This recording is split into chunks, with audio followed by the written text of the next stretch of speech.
But I want to thank you all for being here. Yesterday we had an incredibly successful visit with many of the world's top business leaders, the best, the biggest, most successful, and foreign heads of state. And now we have one of the most important meetings of all, the official formation of what is known as the Board of Peace.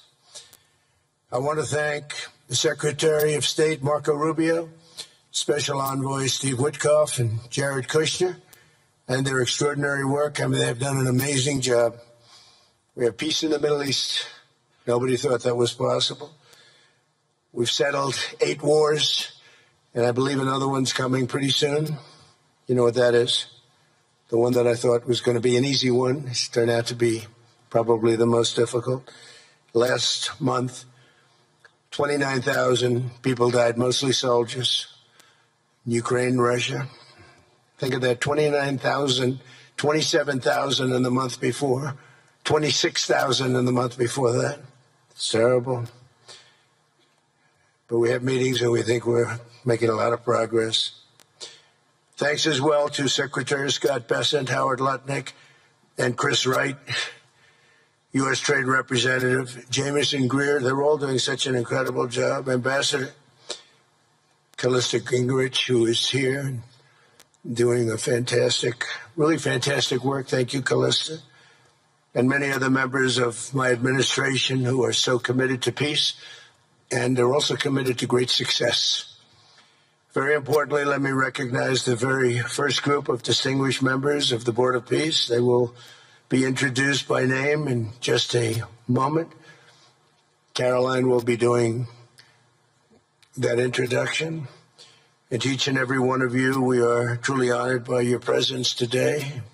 Leaders of countries, in most cases, very popular leaders. In some cases, not so popular, but that's the way it goes in life. Thanks as well to President Karol Nawrocki of Poland, who's a fantastic man. He just won a very big election. I'm very proud of him.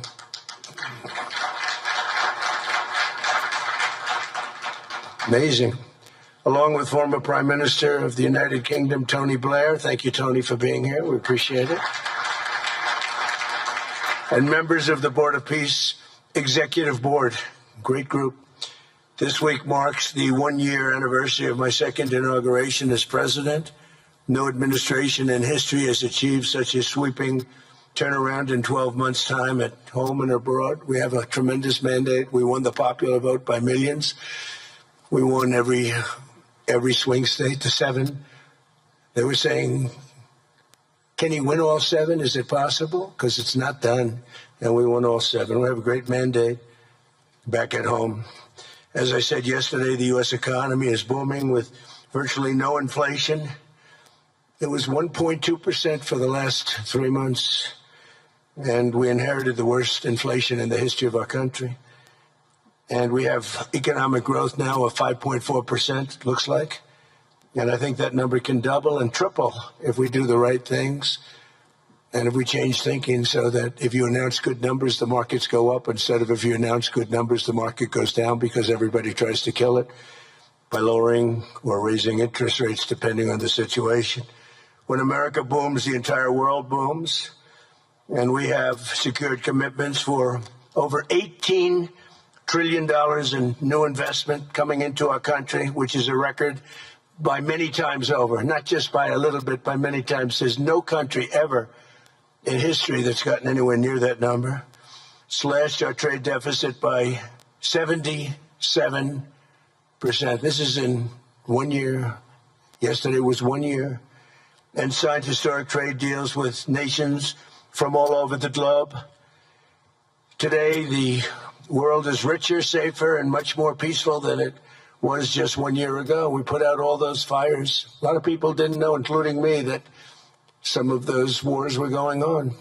And some of them were going on for, in one case, 32 years, in another case, 35 years, and another one, 37 years.